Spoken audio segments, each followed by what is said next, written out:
Chair से उठा देना, पैर पैर से हट जाएगी।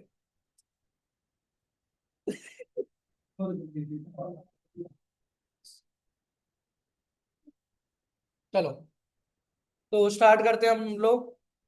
तो हम लोग प्रोजेक्ट के उस पड़ाव पे आ गए थे जहां पे हमें ऐड भी हो रहा था, व्यू भी हो रहा था। हमें करना क्या, व्यू बाई आईडी। अब व्यू बाई आईडी, मैं आईडी दूंगा कहां पर दूंगा? हम्म, बताओ बताओ। मैं आईडी दूंगा, और वो आईडी, फॉर एग्जाम्पल मैंने आईडी दी, वो आईडी कहाँ जाएगी? मेरे सर्वलेट के पास। सर्वलेट बोलेगा भाई मैं तो जानता नहीं हूँ आईडी के बारे में, मेरे पास एक बंदा है, कौन? डाओ। डाओ के थोड़े कनेक्शन है कहाँ के लिए? डाओ के थोड़े कनेक्शन है डेटाबेस से। ठीक है, तो वो अब एक ऐसी कमांड बनाएगा कि select star from this where ID is equals to, जो मैं आईडी पास करूंगा। अगर वो वेरीफाई हो जाएगा, इसका मतलब मुझे उस पूरे आईडी का डेटा वापिस चाहिए, किसे? वापिस चाहिए सर्वलेट को। और सर्वलेट क्या कर देगा? हमें आउटपुट दे देगा। तो हम जब इनपुट देंगे वो जेएसपी में ही देंगे, ये वो डेटा आपका पूरे उसमें घूम रहा है। ठीक है, तो मैंने क्या करा, यहाँ पे एक जेएसपी बनाया। क्या नाम रखा? View by ID dot JSP. ठीक है, अब यहां मैंने क्या करा, एक H2 हेडिंग ले ली मैंने। ठीक है, यहां लिख दिया क्या, सर्च बुक बाय आईडी। ठीक है, फॉर्म एक्शन, अब यहां खाली छोड़ देता हूं। मेथड पोस्ट यहां खाली छोड़ देता हूं। ठीक है,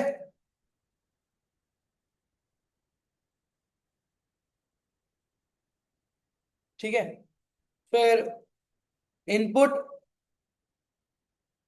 type number, name equal to ID, placeholder equal to enter book ID. ठीक है, लिख दिया मैंने यहाँ पे क्या, रिक्वायर्ड।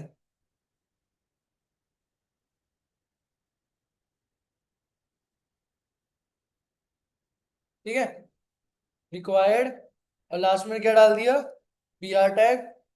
ठीक है, और यही मैं इसके बाद बना दूंगा क्या, इनपुट टाइप सर्च। ठीक है, या टाइप सबमिट कर देता हूं, और वैल्यू ले लेता हूं सर्च। ठीक है, यहाँ फॉर्म खत्म हो जाएगा, और फॉर्म के बाहर लिख दूंगा कि अगर मेरे को वापस होम पर जाना हो तो index dot H T M L, और नहीं तो बैक टू होम। अब यहाँ पे एक्शन में क्या लिख दूंगा, व्यू बाय। और मेथड क्या करना है मेरे को, मेथड पोस्ट, क्योंकि मैं डेटा भेज रहा हूँ।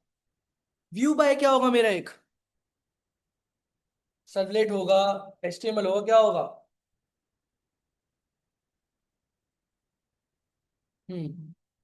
क्या होगा, सर्वलेट होगा। क्यों होगा? क्योंकि मैं जो आईडी दूंगा यहाँ पर, वो आईडी क्या होगा, चेक करेगा, जाएगा। सर, क्योंकि मैंने आपको बताया कहाँ जाएगा, फिर सर्वलेट से जाएगा। तो मैंने यहाँ पे क्या करा, एक व्यू बाय बनाया मैंने, व्यू बाय सर्वलेट।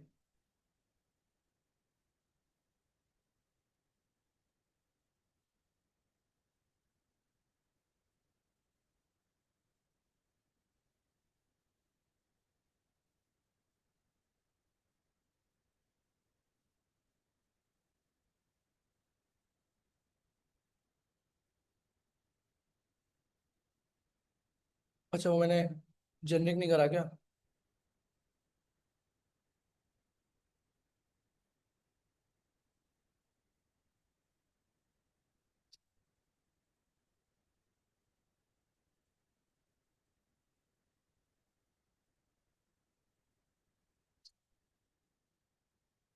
ठीक है, ये हमने काम कर दिया। अब मुझे डेटा स्टोर करना है, ठीक है, डेटा किस में स्टोर करना है? अच्छा, कौन है ऐसा वो इंसान जो मैं उस डेटा को बनाकर जो मुझे स्टोर कर पाए आईडी की वैल्यू? हम्म कोई ऐसी चीज है मेरे पास जो मैं आईडी की वैल्यू कहीं ना कहीं स्टोर कर सकता हूँ, जिसमें मैं आईडी की वैल्यू स्टोर करके फिर उस आईडी की वैल्यू को डीओ में लेके जाऊं?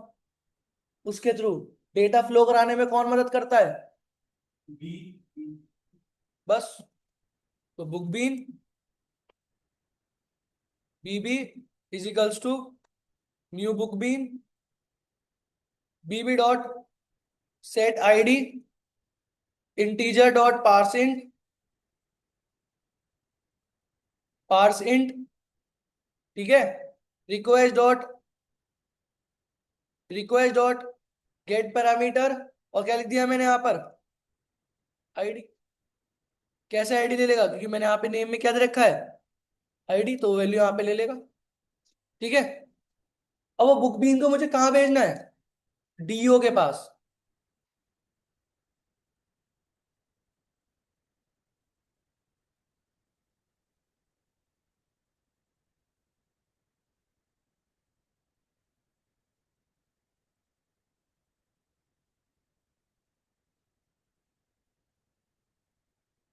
View book. ठीक है, व्यू बुक बाय डीओ। ठीक है, इसके अंदर क्या होगा? वही। अब कमांड क्या हो सकती है, क्वेरी क्या हो सकती है मेरी? पहले क्वेरी यहां से कॉपी कर लेते हैं।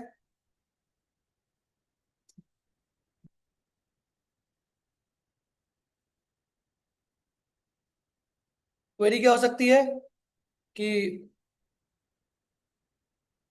Select star from book detail where ID equal to question mark. Select star from book detail where ID is equals to question mark. अब मैंने क्या करा? बुक बीन टाइप का ही मैंने एक वेरिएबल बना, एक फंक्शन बनाया, गेट बाय आईडी, और यहाँ बुक भी दे दूंगा। ठीक है, अभी ऑब्वियसली बात है के वेरिएबल लूंगा नहीं, बिकॉज सेलेक्ट कमांड तो रिजल्ट कमांड ले लेंगे। कनेक्शन लिया, कनेक्शन दिया, क्वेरी दिया। यहां मैंने क्या कर दिया? सेट आईडी कर दी। और सेट आईडी के बाद मैंने क्या करा? Result set R S equals to P H dot execute query. ठीक है, अब if R S dot next अगर मुझे मिलता है, अगर आर एस डॉट नेक्स्ट अगर मुझे मिलता है, तो एक काम करो, उस आईडी के लिए जितने जो उस आईडी के रिगार्डिंग जो भी ऑथर प्राइस नेम सब कुछ हो वो मुझे बीबी के अंदर सेट कर दो। B B dot set ID R S dot get int पहले वाले कॉलम में। ठीक है, B dot set name R S dot get string दूसरे वाले में। B B dot set price R S dot get int तीसरे वाले में। B B dot set author R S dot get string fourth वाले में। लाइन का मतलब समझ में आया? कि मैंने यहां पर बुकबीन टाइप का ही डेटा बनाया। मैंने कनेक्शन क्रिएट करा फ्रॉम डीबी कनेक्शन क्लास। मैंने एक प्रिपेयर स्टेटमेंट बनाई क्योंकि मैं वैल्यू को बाद में दे रहा हूं। मैंने उस क्वेश्चन मार्क पे मैंने क्या सेट कर दिया? बीबी डॉट गेट आईडी, जो मैंने अभी यहाँ पे सर्वलेट में सेट करा था।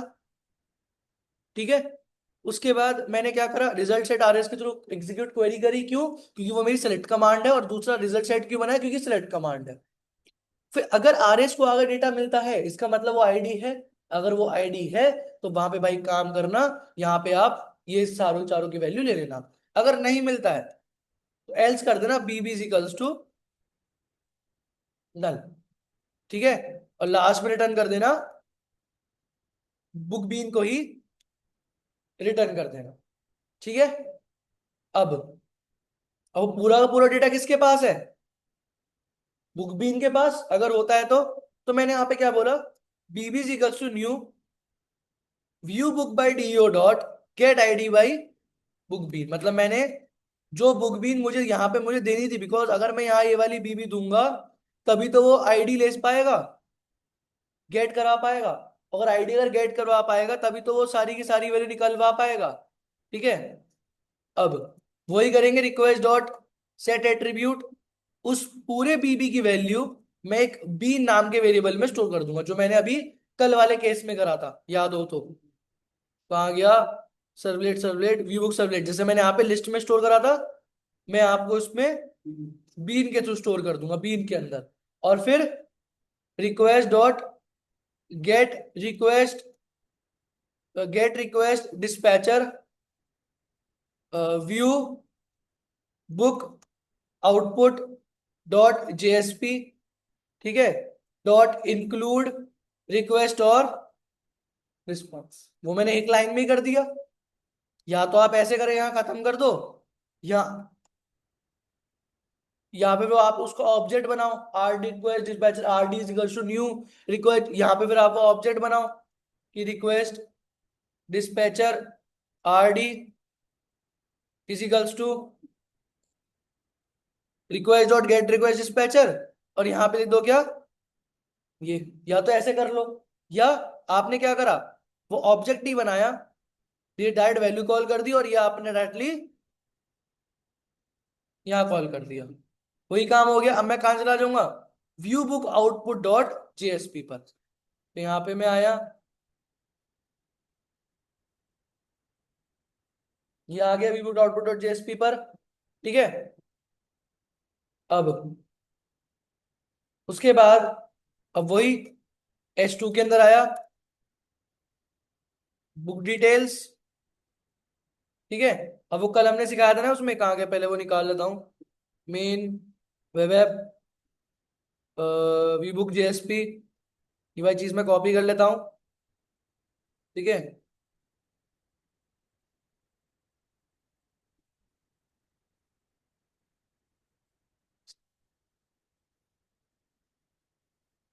ये पूरा डेटा यहीं पे ऐसे ऐसे मेरा कॉपी जाएगा। ठीक है। पहले इंपोर्ट भी कर लेता हूँ।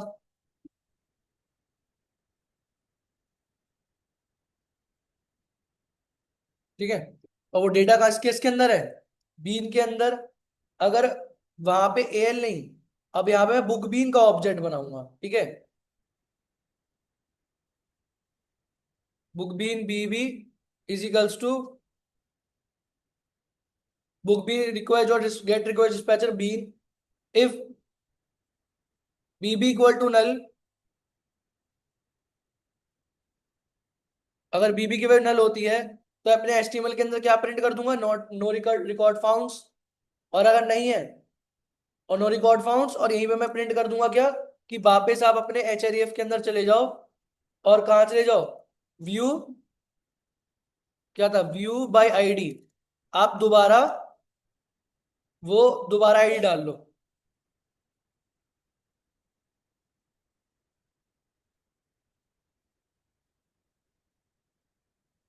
ठीक है। View by ID, view by ID, हाँ ठीक है। ठीक है। तो ये हो गया, नहीं है तो टेबल यहाँ प्रिंट करो।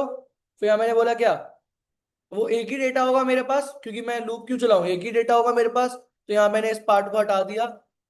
ठीक है। फिर एक मैंने ये वाला स्टेटमेंट भी हटा दी। ठीक है। तो यहाँ मेरे पास सेट हो जाएगा, और यहाँ मेरे पास वो रिटर्न करके मैं अपने उसमें बैक टू होम हो जाऊंगा। यहाँ पे मैं चाहूँ तो बैक टू होम भी लिख सकता हूँ।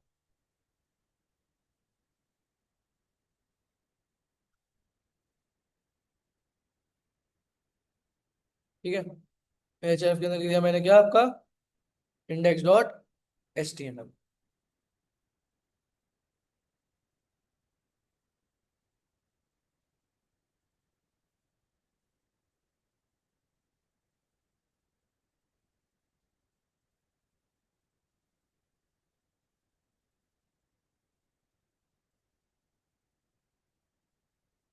ठीक है। Add book we book we by ID, add book करते हैं पहले। बुक आईडी 234, बुक नेम, ठीक है भाई। ठीक है। बुक प्राइस बुक थोड़ी है तो मूवी है वैसे। बुक बनी है, हाँ बुक बनी है, मुझे याद है, मैंने याद याद याद याद। ठीक है। ऑथर एक्स वाई जेड दे देते हैं। Submit. Book add successfully. View all book. आ गई 2 3 4 भी। हमें 2 3 4 डेटा चाहिए, व्यू बाय आईडी। चाक भी नाम है।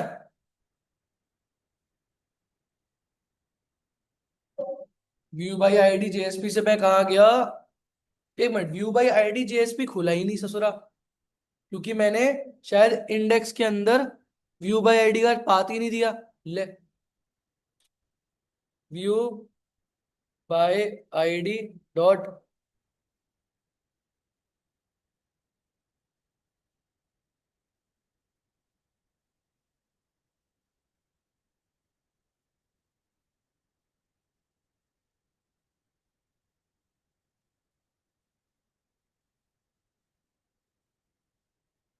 तो आ जाओ भाई।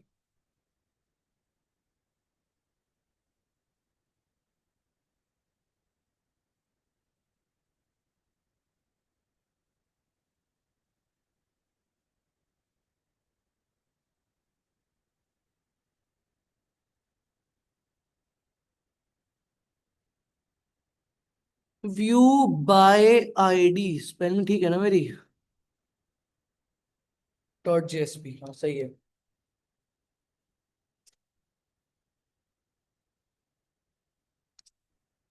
फिर काम करो, रीस्टार्ट कर लेता हूँ।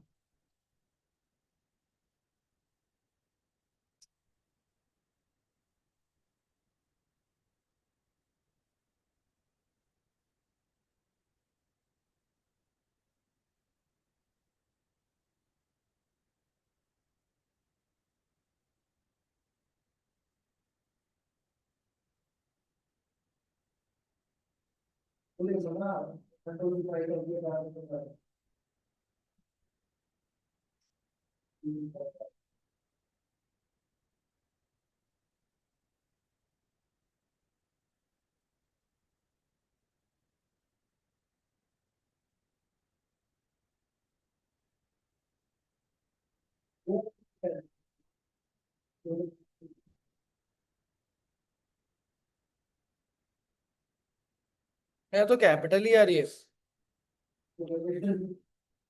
टेस्ट कर लेते हैं, क्या पता हो।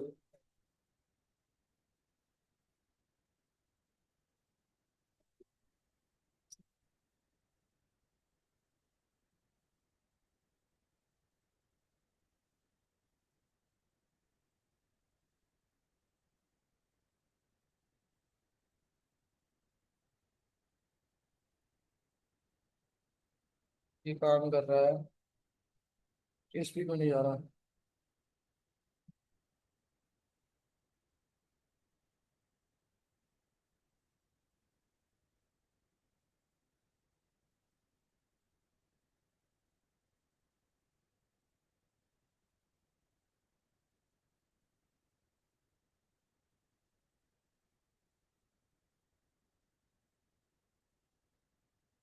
एक मिनट देखते हैं, जब मैं यहाँ पे क्लिक करूंगा, मैं व्यू बाई आईडी जेएसपी पे जाऊंगा। व्यू बाई आईडी जेएसपी में क्या है? मेरे पास एक बेसिक फ्रंट एंड है।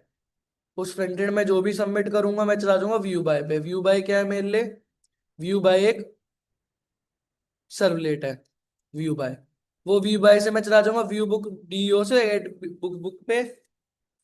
मुझे यहाँ बुक का डेटा मिल जाएगा और मैं आ जाऊंगा वापस, रिटर्न बीन कर लूंगा। रिटर्न बीन करते ही मुझे कहाँ भेजा जाएगा? व्यू बुक आउटपुट मुझे डिस्पैच कर दिया जाएगा। कहाँ पे? व्यू बुक आउटपुट जेएसपी पर। ये ड्रामे ही कर रहा है भाई। एक मिनट स्टार्ट कर देखता हूँ।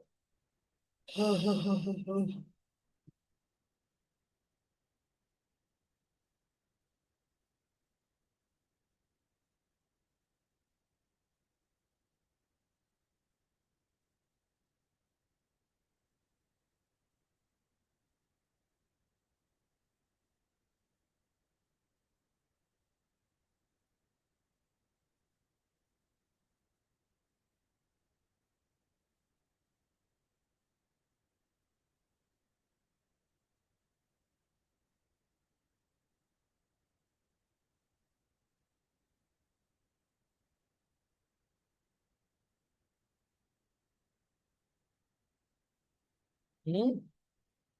कैसे रन क्यों नहीं हो रहा है इसमें?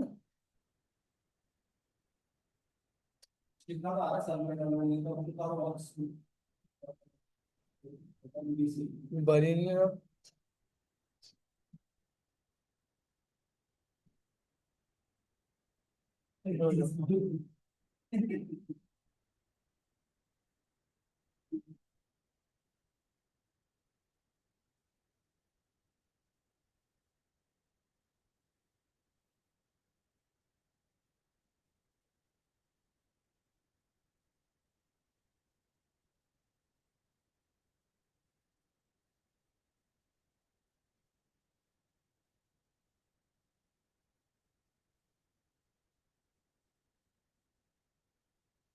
ऑलरेडी एग्जिस्ट ही है। काम करता हूँ, डी को स्मॉल करता हूँ।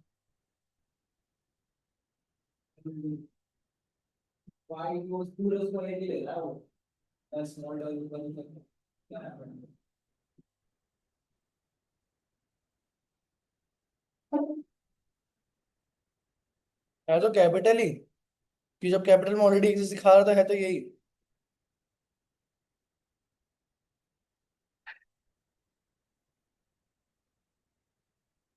अब ये रही। हाँ, मेरे घर क्या था?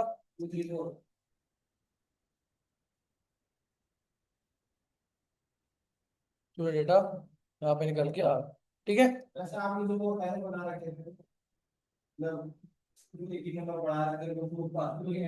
अरे वो टाइप नंबर के चक्कर में मिले ना, वो टाइप नंबर जो है फॉर्म्स का। ठीक है। अब आते हैं चैट ये गूगल जेमिनाई पे, हम इससे फ्रंट एंड बनवा लेते हैं। अगर टाइम होगा आप खुद बना सकते हो फ्रंट एंड।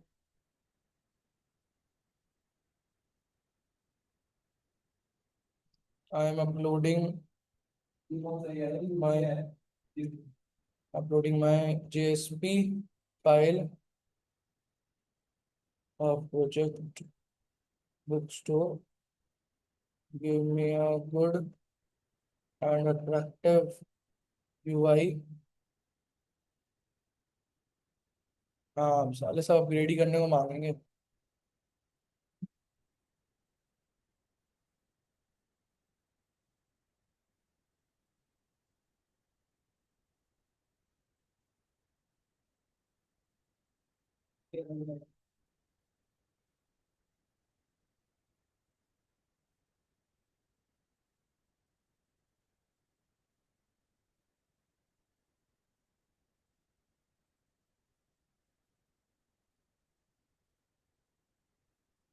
हाँ तुम्हें जो यूज करना है करो, मुझे करो।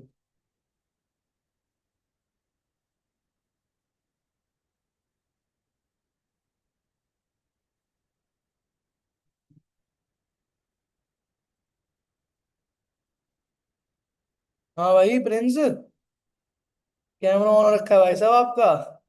पूरा घर दिखा रहे हो। मेरे बच्चे, मेरे घर से रहा स्टूडेंट पूरा अपना घर दिखा रहा है। ठीक है भाई। सही है। होम टूर, होम टूर करा दिया आपने तो भाई हमारा।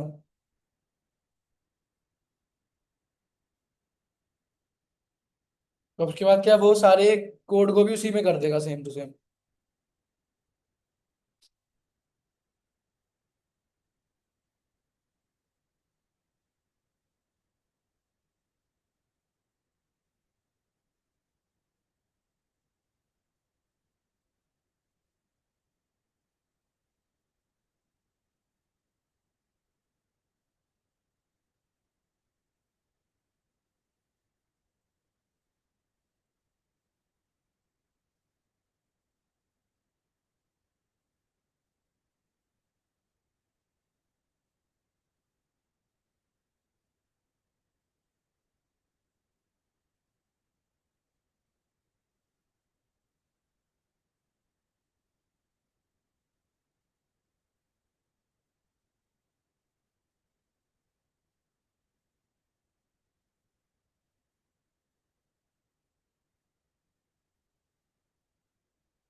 ठीक है, रन करते हैं इसको।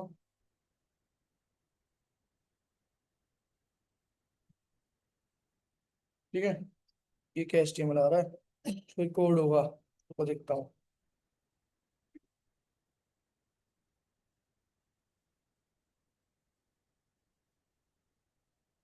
ये रहा।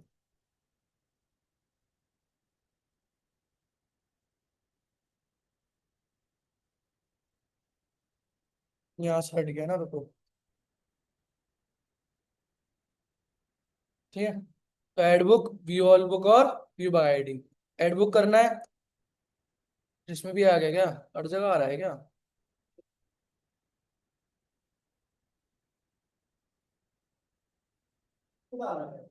पता नहीं कुछ इनके इसने ही कुछ ऐड कर दिया, चैट जीपीटी ने। यहाँ नहीं है।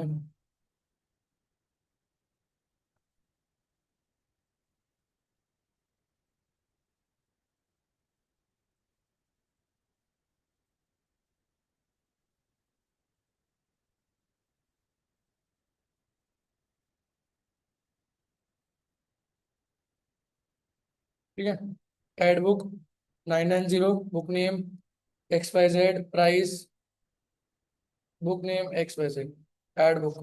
एड बुक, अब यहाँ पे आप इसको थोड़ा चेंज कर सकते हो, बट इसको जेएसपी का आउटपुट थोड़ा और एनहांस कर सकते हो, आपकी मर्जी है। व्यू ऑल बुक, सारी बुक की लिस्टिंग आ गई है हमारे पास होम पे। व्यू बुक बाय आईडी 234, अच्छा 234 सर्च बुक, आपको पूरा डेटा बुक का मिल रहा है। ठीक है, समझ में आया ये वाला पार्ट। एक बार करा के एक बार स्टार्टिंग देख लेते हैं एक बार।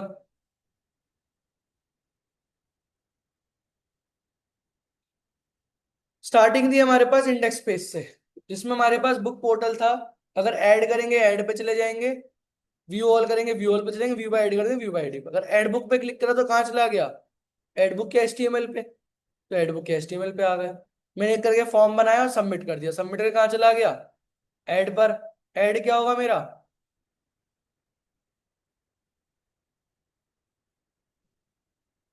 ऐड होगा मेरा एक सर्वलेट। ये रहा ऐड, जो क्या कर रहा है, एक बुक बीन को बुला के। बुक बीन क्या है, मेरी एक बीन क्लास, जो बस एक क्लास है, जो बस वैल्यू को अपने पास रखेगी। ठीक है, मैंने एक करके सारी की सारी वैल्यू आईडी फॉर्म से निकाल के सेट आईडी कर दी, नेम से निकाल के सेट नेम कर दिया, प्राइस से निकाल के सेट प्राइस कर दिया, ऑथर से निकाल के सेट ऑथर कर दिया। अब ये पूरा बुक बीन का डेटा मैंने बीबी का ऑब्जेक्ट कहाँ दे दिया, एड डीओ के सेव बुक को, मतलब एड डीओ के सेव बुक वाली बुक बीन को दे दिया, जो मैंने अभी वैल्यू स्टोर करी थी। अब मैंने क्या करा, ये चारों की चारों वैल्यू मैंने कहाँ एग्जीक्यूट कर दी, मेरे कनेक्शन पर। कनेक्शन क्या है, मेरे डीबी कनेक्शन, जिसमें डीबी कनेक्शन मैंने सारी चीजें डाल रखी है, या वैल्यू वैल्यू सब डाल रखा है। ठीक है, ये चारों की चारों वैल्यू मैंने प्रोवाइड कर दी। एक करके मैं सेट करे, set ID, get name, get price, get author. फिर मैंने क्या कर दिया, एग्जीक्यूट, अपडेट कर दी। और अपडेट करते ही काम आपका हो गया। कैसे हुआ, जब आप वापस सर्वलेट पे आए, अगर के की वैल्यू ग्रेटर देन 0 है तो हो चुका है, नहीं तो नहीं हो रखा है। ठीक है, काम करता हूँ इसको वाइट से ही कर देता हूँ, या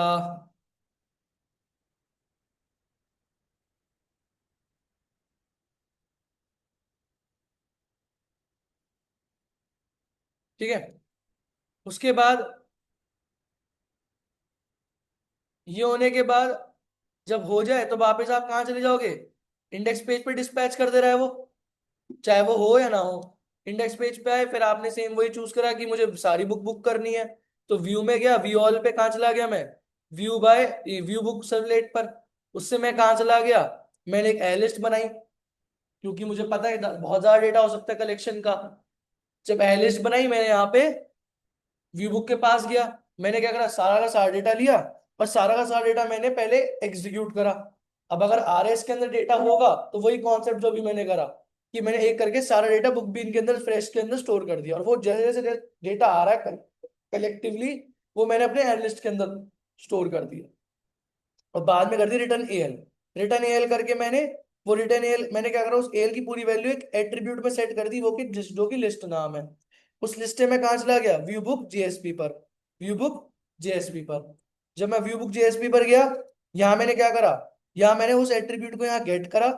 अगर उस एट्रीब्यूट की वैल्यू ये ऐसा जावा, अगर एट्रीब्यूट डल होती है, एम्प्टी होती है, वहीं पे मैं जावा बंद करके अपने यूआई के अंदर प्रिंट कर दूंगा नो रिकॉर्ड फाउंड्स।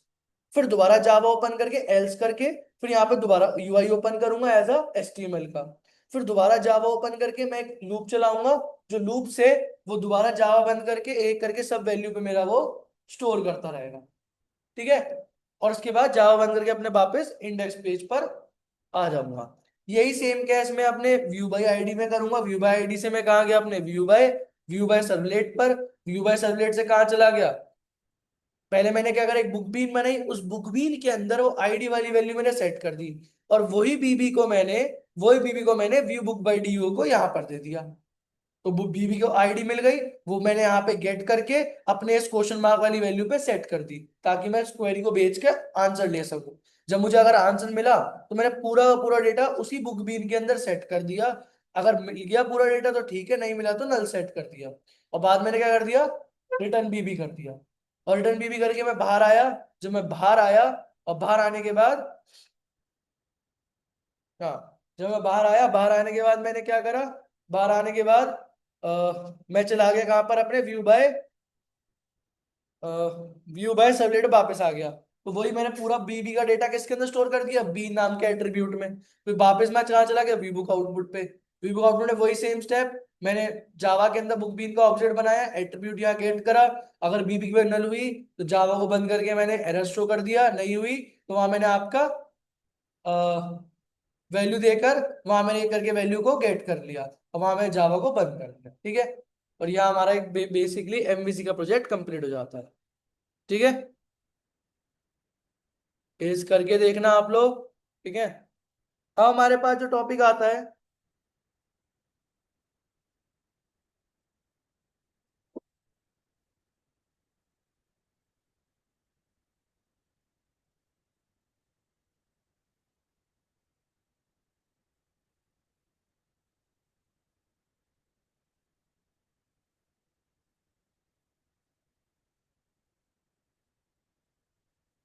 ठीक है, तो अब जो टॉपिक आता है उस टॉपिक का नाम है हमारे पास आपका जेएसपी। ठीक है, कि जेएसपी क्या होता है, जेएसपी का मतलब क्या है, जेएसपी काम कैसे करता हो, आओ उसको समझते हैं। ठीक है, पहले इसके जेएसपी के थ्योरी पे आते हैं।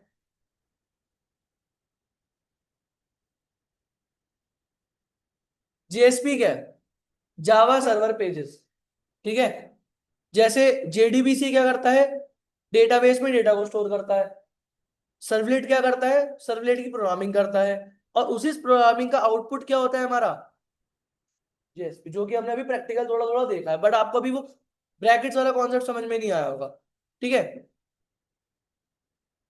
तो जेएसपी का मतलब क्या, जब आपको अपने आउटपुट को एचटीएमएल पेज के अंदर एडजस्ट करना हो, तो वहां पे आप जेएसपी का इस्तेमाल करते हो। ठीक है,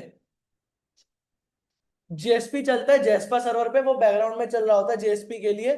हमें एम्बेड करने की जरूरत नहीं, पहले से ही वो सर्वर के अंदर एम्बेडेड होता है। ठीक है, तभी जेएसपी काम कर रही होती है।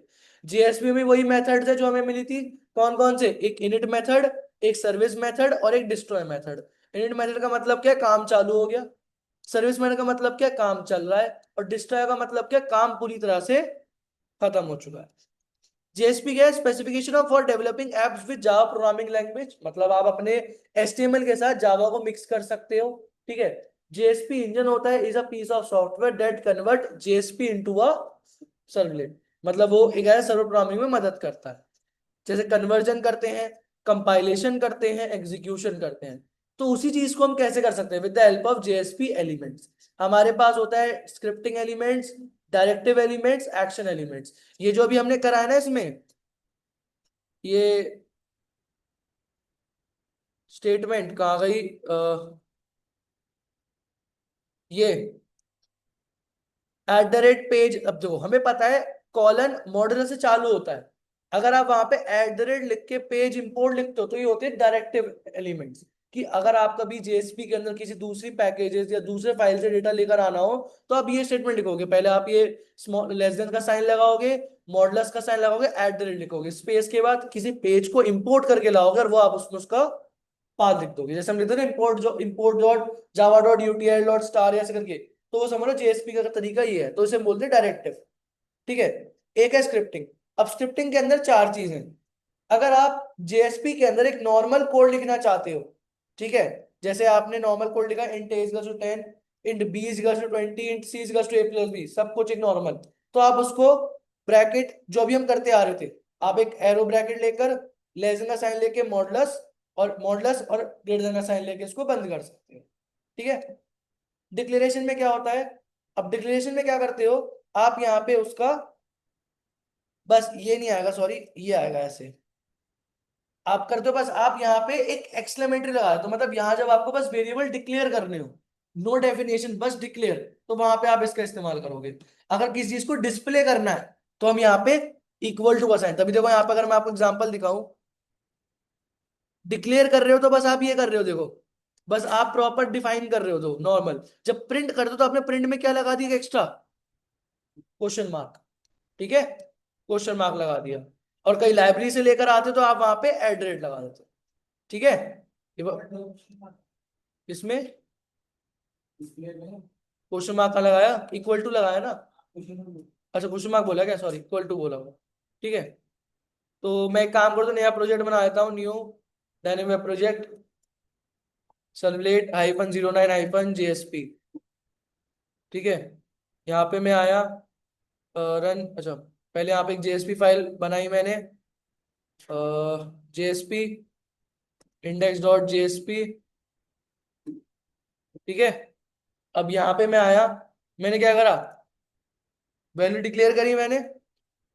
ठीक है। जैसे मैंने एक वेरिएबल डिक्लेयर करा, और डिक्लेयर करने के लिए क्या लगाते हैं, एक्सक्लेमेटरी, क्या, इंट डे डिक्लेयर करा, इंट बी डिक्लेयर करा, इंट सी डिक्लेयर करा, तो ये क्या हो गया हमारा आपका डिक्लेरेशन। फिर क्या है हमारे पास, लॉजिक क्रिएशन। मैंने क्या करा, A is to 10, B is to 20 और C is to A plus B. ठीक है। कि जब मैं ऑलरेडी डिक्लेयर कर चुका हूं तो मैं इंट दोबारा क्यों लिखूं, अगर ये लाइन नहीं होती तो यहां मुझे तीनों में इंट लिखना पड़ता। ठीक है। फिर क्या है मेरे पास, मैंने क्या करा, एक डिस्प्ले करने के लिए मैंने यहाँ पे, अब जेएसपी को प्रिंट करवाना है तो मैंने यहाँ पे एक H1 बना दिया। ठीक है। और यहाँ के लिख दिया इक्वल टू, और यहाँ लिख दिया मैंने your sum of and b is a and b is +C। ठीक है। और यहाँ मेरे H1 क्लोज, एक बार रन करके देखते हैं क्या क्या पता आंसर आता है नहीं आता।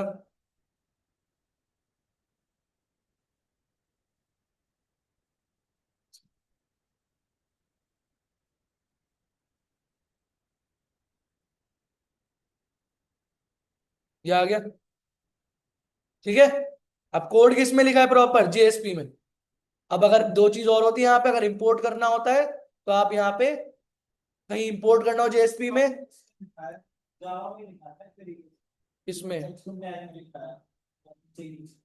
क्या, ये H1 टैग आपने H1 टैग के अंदर लिखा, बट H1 टैग के अंदर आपने जेएसपी इस्तेमाल कर रखा है ना। हाँ, जब आपको अपने HTML के साथ जावा इस्तेमाल करना करना होगा तो आप जेएसपी का इस्तेमाल करोगे। ये जेएसपी आपको HTML भी और जावा भी, तभी तो हमने इससे पहले जो प्रिंट करवाया वो क्या करवाया है, जावा से HTML प्रिंट करवाया है, वो जेएसपी की मदद से, क्योंकि वो जो ये स्क्रिप्टलेट्स ये जो साइंस देता है ना, तो उससे हमें मदद मिल जाती है। ठीक है। एक शायद कमेंट भी होता है, एक मिनट, कमेंट का क्या होता है इसका, एक मिनट, कमेंट है जेएसपी, हाँ ये रहा, कि आप इसमें जैसे मुझे इसे कमेंट करना है,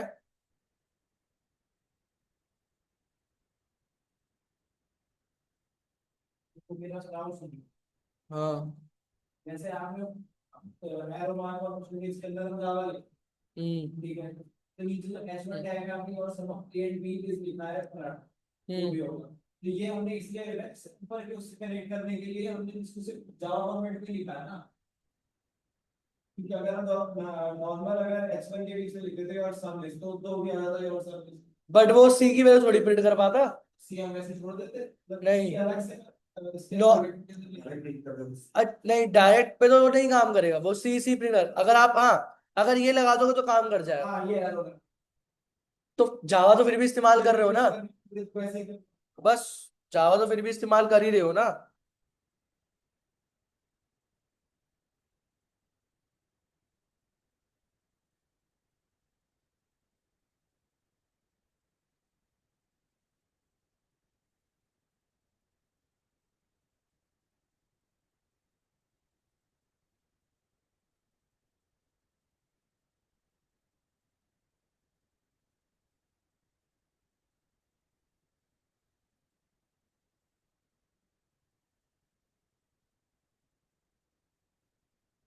ठीक है, चलो। अब इसमें जो टॉपिक रहता है एचटीटीपी सेशन, तो हमारा एक लास्ट टॉपिक होता है एडवांस जावा का। इसके मतलब इतना ही हमारे लिए नीड है। नीड के बेसिकली इतना तो नीड भी नहीं होता, बट इतना आपके लिए इनफ है कि आपको जानने के लिए कि हाँ थोड़ा बिल्डिंग ब्लॉक्स के लिए कि हाँ आपको थोड़ी प्रोजेक्ट की नॉलेज हो चुकी है कि प्रोजेक्ट कैसे बनता है। अब इसमें एक प्रोजेक्ट बनेगा, ठीक है। अब हमने अभी तक याद हो हम जेनरिक सर्वलेट बना रहे थे, ठीक है। जेनरिक सर्वलेट क्या करता है? General servlet basically general purpose normal way के लिए यूज होता है। बट जब अगर आपको अपने थोड़े चीज में लॉजिक में सिक्योरिटी चाहिए हो, ठीक है, वेब सर्वर चाहिए हो, क्लाइंट वेब ब्राउजर चाहिए हो, allow multiple request and response, तो तब वहां पे आप क्या करोगे? तब वहां पे आप, नहीं, एक मिनट, हाँ, तब आप वहां पे एचटीटीपी का इस्तेमाल करो, क्योंकि HTTP hyper text transfer protocol हमें सिक्योरिटी में देता है। जो वेबसाइट्स में होता है ना कि कभी कभार देखा हो तो एचटीटीपीएस लिखा है, जैसे मतलब ये वेबसाइट हमारी सिक्योर है, ठीक है। यहाँ पे एक ऑप्शन में ताला बन के मतलब कि ये आपकी सिक्योर है, कनेक्शन कभी कभार होता है कनेक्शन इज नॉट सिक्योर, जैसे कॉलेज की वेबसाइट्स होती हैं इन सबके में लिखा होता है, ठीक है। हाँ, तो स्टेटस, अब इसी में आप एक चीज समझोगे, स्टेटस। अगर कभी जैसे एडवांस जावास्क्रिप्ट पढ़ी हो तो हमने स्टेटस कोड पढ़े थे कि 200, 100, 404, 500, तो ये क्या होते हैं? स्टेटस कोड्स होते हैं। यही स्टेटस कोड्स पे आपका सर्वर काम करता है। आपको जो सर्वर रिस्पॉन्स देता है, आपको आंसर मिल जाता है, बट सर्वर को कैसे पता कि वो आंसर आपका क्या है? तो वो उसको पर्टिकुलर आंसर प्रोवाइड करने के लिए आप क्या करते हो? आपको एक आउटपुट देता है। अब वो रिजल्ट किस फॉर्मेट में देता है कि 200, 400, तो वो 200 के मतलब में समझ जाए कि भाई मैंने अपना तो पूरा काम करा है। अब तुम्हारा, और यही आउटपुट है, अब तो वो आउटपुट तुम्हारा गलत आया, वो तुम्हारे सर्वर की गलती है। बट मैं एज अ सर्वलेट या मैं एज अ वर्कर, मैंने आपके लिए प्रॉपर काम करा और मैंने आपको पूरा 200 वाला काम कर दिया। 200 मतलब परफेक्ट काम करा। तो यहाँ पे आप सर्वर कोड्स को भी पढ़ोगे कि मतलब एचटीटीपी स्टेटस लॉगिन, जो आप लॉगिन करते हो वहां पे ट्रैक, वो क्योंकि क्या होता है ना, आपकी रिक्वेस्ट उसी कोड से ट्रैक होती है कि यहाँ क्लियर है, यहाँ क्लियर है, यहाँ क्लियर है, तो वो क्लियर कैसे चेक करेगा? 200, 200, 200 से, ठीक है। अब इसका प्रॉपर अच्छे से काम तब समझ में आएगा जब स्प्रिंग स्प्रिंग बूट करेंगे। अब एचटीटीपी सेशन के हम जो काम करेंगे, सेशन क्या होता है? एक्सेस होता है, बैंक है, वेबसाइट है, लॉग इन करा, 5 मिनट का सेशन मिला है, 5 मिनट बाद क्या कहता है कि session is expired, please log in again, या रिफ्रेश करते ही सेशन हट गया, ठीक है। रिफ्रेश करते ही सेशन हट गया, तो क्या है इसका मतलब? वो सेशन आपका हट चुका है। तो सेशन आईडी जनरेट होती है, उस सेशन आईडी पर, ये बैकग्राउंड का कॉन्सेप्ट बता रहा हूं, ये दिखेगा नहीं ना, बनेगा कि सेशन, उस सेशन आईडी पे आपकी कुकी जनरेट होती है कि भैया ये मेरे पास एक बंदा है, आईडी उसकी 12 है और उसने ये वैल्यू दी है, उसकी कुकी जनरेट कर दो। और ये कुकी तब तक रहेगी जब तक सेशन रहेगा, यही सेशन एक्सपायर हुआ, कुकी खत्म हो गई, ठीक है। अब हमने पढ़ा था सेशन के 4 कॉन्सेप्ट्स हैं, by cookie, by URL rewrite, by hidden forms, और चौथा क्या था हमारा? एचटीटीपी सेशन, जो कि आज हमारा इसका आखिरी टॉपिक रहेगा, ठीक है। अब एचटीटीपी जो है वो एक इंटरफेस है, तो इंटरफेस को क्या करना पड़ता है? इंप्लीमेंट्स, बस। अब एचटीटीपी का सेशन जो कोड है, ये देखो क्या लिख रखे हैं। अगर 1 लिखा है इसका मतलब इंफॉर्मेशनल डेटा है, मतलब डेटा आपका प्रोसेस हो रहा है। अगर 2 के आसपास मतलब सक्सेस है, मतलब सर्वर सक्सेसफुल काम कर रहा है, रिसीव भी कर रहा है, समझ भी गया, काम भी कर रहा है। 3 का मतलब क्या? रीडायरेक्शनल, मतलब कहीं रिडायरेक्ट हुआ है, कहीं आगे जाएगा, ऐसे करके। 4 का मतलब क्या है? क्लाइंट एरर, मतलब सर्वर में कहीं ना कहीं क्लाइंट एरर आया है। 5 में क्या है? अब जो जो कभी कभार देखा होगा नेट नहीं चला, 404 आ गया, तो वो आपकी तरफ का एरर है, और वो कभी सामने से आ रहा है, वो होता है 500 के आसपास। मतलब वो ना आपकी गलती ना किसी, वो सर्वर की गलती है। अब बहुत बहुत सारी रिक्वेस्ट आ गई, बहुत सारी रिक्वेस्ट पास हो गई, तो कैसे करेगा, नहीं कर पाएगा। ठीक है। तो 101 आपका इंफॉर्मेशन हो गया, 2 आपका सक्सेस हो गया, 3 आपका रिडायरेक्शन हो गया, 4 आपका क्लाइंट का एरर, जो क्लाइंट की दस दस वो, ये रहा, the server couldn't find or reach the page or website, this is an error on the site side। और सर्वर साइड में this client made a valid request, मतलब क्लाइंट ने तो काम ठीक करा था, but the server fail to complete the request, जो सर्वर था वो फेल हुआ रिक्वेस्ट को कंप्लीट करने में, इसलिए वहां पे हमारे पास सर्वर एरर कोड बनकर आता है। ठीक है। बेनिफिट क्या होते हैं, एक तो डेटा आपका एनक्रिप्टेड रहता है, ठीक है, सिक्योरिटी वाइज ऑन टॉप रहता है, कम्युनिकेशन करने में मदद होती है, सेशन आईडी जनरेट होती है, उस आईडी पे एक टोकन मिलता है कि भैया टोकन मिल चुका है, कि भैया तुम आगे जाके इतने दिन में काम करके वापस आ जाना। जैसे ही वो टाइम टोकन खत्म हुआ, सेशन आपका डिस्टर्ब हो गया, खत्म हो गया। ठीक है। अब दोनों में डिफरेंस क्या है, देखो डिफरेंस देख लो, एचटीटीपी सर्वलेट और generic servlet. HTTP servlet belongs to Java X servlet dot HTTP package और belongs to Java X servlet package, मतलब सर्वलेट पैकेज, जेनरिक पैकेज और HTTP पैकेज। तो सर्वलेट डायरेक्ट एकदम HTTP वाले एकदम समझ लो फर्स्ट पे है, ये इसका अलग ही है, क्योंकि HTTP अलग है, बाकी जनरली तो हमारा कॉमनली यूज है। It is the abstract class which extend generic servlet interface by implementing serializable। it is the abstract class extend object implement servlet। अच्छा ठीक है, इसका मतलब क्या है, इसका मतलब समझ लो कि ये जो HTTP है, इसके पास जेनरिक भी है, इसके पास सर्वलेट भी है, और जो जेनरिक है इसके पास बस सर्वलेट सर्वलेट, फर्स्ट वाला, ठीक है, बेसिक वाला। सब class of HTTP server must override at least one of the method do get. अब इसमें गेट, इसमें क्या था, init config service destroy info, इसमें क्या है, do get do post do put do delete. अगर आपको पोस्टमैन याद हो, तो पोस्टमैन में क्या होती है, जो हमारी कमांड्स होती हैं, जो डेटा मिलता है, मेथड डू गेट, ये देखो, do get do post do put do patch do delete. तो अगर मैं यहाँ पे को रन करता हूँ, मुझे डेटा आगे मिल रहा है, तो 200 का मतलब क्या है, ओके, कोई दिक्कत नहीं है। ठीक है। Most commonly use in web server, more not most commonly use, because भाई जब सिक्योरिटी नहीं तो कोई बंदा क्यों यूज करेगा।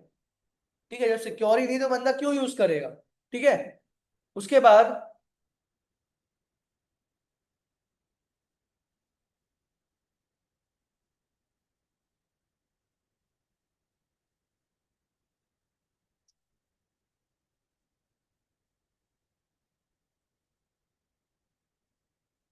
हम्म, हाँ ठीक है, तो इसमें क्या होगा हमारा फिर, तो प्रोटोकॉल डिपेंडेंट क्या है, सिक्योरिटी, और ये प्रोटोकॉल डिपेंडेंट नहीं है। मीन्स ये जब सिक्योर नहीं है तो बस लोग करते हैं यूज, बट मोस्टली 99% केस में एचटीटीपी का इस्तेमाल हो, क्योंकि आजकल सारी वेबसाइट एचटीटीपी पे होती है, क्योंकि सिक्योरिटी मिल जाती है, इजीली कम्युनिकेटेड है, सब कुछ इजीली काम हो जाता है, स्प्रिंग स्प्रिंग बूट तो उस पर ही काम करता है। ठीक है। अब तो यहाँ पे हम, अब अभी से पहले हम क्या बना रहे थे, डायरी वेब प्रोजेक्ट, अब बनाएंगे हम मेवन प्रोजेक्ट। मेवन हमारा एक प्रोजेक्ट मैनेजमेंट टूल है। मेवन क्या है, हमारा एक प्रोजेक्ट मैनेजमेंट टूल। आगे जाके इसके बाद अब जब स्प्रिंग पढ़ोगे, स्प्रिंग बूट पढ़ोगे, आपके मेवन प्रोजेक्ट नहीं बनेंगे, अब डायनेमिक का जमाना गया, सब यूज होगा ये सब। मेवन प्रोजेक्ट बेसिकली एक प्रोजेक्ट मैनेजमेंट टूल है, जैसे प्रोजेक्ट मैनेजर हो गया, काम डेवलपर कर रहे हैं, डिजाइनर कर रहे हैं, but project manager management management का क्या काम है, कि पूरे प्रोजेक्ट को हैंडल करना, सबको एक साथ लेके चलना, आपके फ्रंट एंड को भी, आपके बैक एंड को भी, आपके डेटाबेस को भी। जब बहुत लार्ज स्केल ऑफ प्रोजेक्ट्स होते हैं, तो समझ लो मेवन एक तरीका है, जैसे मेवन होता है, ग्रेडल होता है, बहुत सारे टाइप के हमारे पास प्रोजेक्ट मैनेजमेंट टूल्स हैं, बट मोस्टली कॉमनली सब मार्केट में मेवन ही इस्तेमाल करते हैं। ठीक है, क्योंकि मेवन की रिपोजिटरीज मिल जाती है। अब जो अभी हम ऐड कर देते, अब हम काम करेंगे रिपोजिटरीज से। अब समझ में आएगा रिपोजिटरी क्या होती है। और जब अभी रिपोजिटरी खुद ऐड कर रहे हैं स्प्रिंग बूट में जाके, वो स्प्रिंग बूट करेगा। धीरे धीरे अब काम आपके हल्के होने लगेंगे, बट आपका लॉजिक बिल्डिंग बढ़ने लगेगा, आपको दिमाग में जोर डालना पड़ेगा लॉजिक के लिए। ठीक है। तो मेवन कंपोनेंट बाइंड करके रखता है, वो लिखा तो है मेवन सारे कंपोनेंट, कंपोनेंट मतलब फ्रंट एंड को बैक एंड को हर एक चीज को बाइंड करके रखता है कि भाई एक साथ लेके चलता है, भाई भाई भाई है ऐसा करके। ठीक है, तो बी क्लास का लॉजिक मैंने बता रखा था वही है। ठीक है, और डिपेंडेंसीज लेके चलेंगे। ये क्या है, ये देखो डिप्लॉयमेंट, ये अच्छा ये प्रोजेक्ट है, तो जो प्रोजेक्ट वाला मैं वो बताऊं। प्रोजेक्ट, चलो प्रोजेक्ट बनाते हैं, बस वो प्रोजेक्ट बनाते हैं, उसको वो नहीं करते। क्या होता है प्रोजेक्ट, वो हम तब देखेंगे, बस एक फाइल कैसे, प्रोजेक्ट फाइल कैसे बनती है मेमन की, वो देखते हैं। ठीक है, तो यहाँ पे जब हम आएंगे, मैं यहाँ पे क्लोज कर दे रहा हूँ, इसे भी क्लोज कर दे रहा हूँ। ठीक है, राइट क्लिक करा, यहाँ पे आएगा maven project, maven, maven project, next करा, नेक्स्ट करा। कौन सा प्रोजेक्ट, अब देखो बहुत सारे आ रहे हैं मेरे पास यहाँ पे, मैं लिखूंगा यहाँ पे। अब देखो दो टाइप की मेमोरी हम मोस्टली यूज करेंगे, एक होता है वेब ऐप, एक होता है क्विक स्टार्ट। वेब ऐप का मतलब क्या है कि अगर आप अपने प्रोजेक्ट को फ्रंट एंड भी लेके चल रहे हो और बैक एंड भी लेके चल, तो वह वेब ऐप का इस्तेमाल, web app mean web application.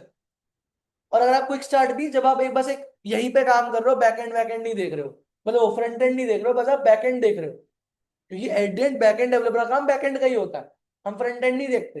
ठीक है, तो हम यहाँ पे आए वेब ऐप। ठीक है, वेब मिल जा,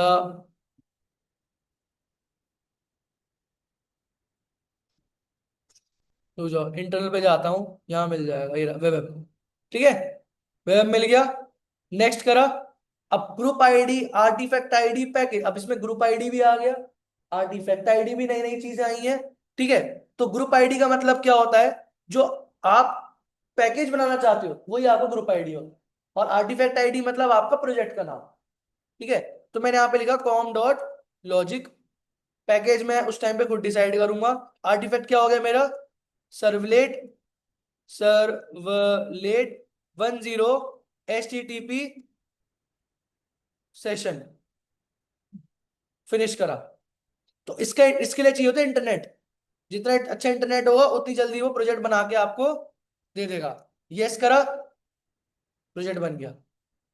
ठीक है, और देखो यहाँ पे क्या ऑप्शन आ रहा है, मेवन का, ये मेवन का लोगो लगाया है मेरे पास। जब देखो अब यहाँ पे नई नई चीजें आ गई, मेवन बिल्ड, मेवन इंस्टॉल करूंगा, तो मेवन के रिगार्डिंग जितने भी मेरे को सारे कनेक्शन चाहिए, सारे जो उसके मेवन के बैकग्राउंड के लाइब्रेरीज पैकेज चाहिए वो आ जाएंगे। ठीक है, क्या क्या होता है, सब कुछ सेम होता है। अब इसमें एक चीज आ जाएगी पॉम एक्सएमएल। जब हम, याद हो, हम क्या करते थे, ऐड लाइब्रेरी करते थे, ऐड जार फाइल करते थे, तो अब क्या करेंगे, अब डायरेक्ट रिपोजिटरी डालेंगे। ठीक है, जैसे मैं नेट पर आया, मेरे पे एक वेबसाइट है मेवन रिपोजिटरी, यहाँ वेबसाइट है मेवन की रिपोजिटरी। अब मुझे फॉर एग्जांपल सीक्वल का ड्राइवर चाहिए, तो मैं क्या लिखूंगा, माई सीक्वल जे कनेक्टर, ये आ गया, इस पे क्लिक करूंगा, नीचे स्क्रॉल करूंगा, किसके लिए चाहिए,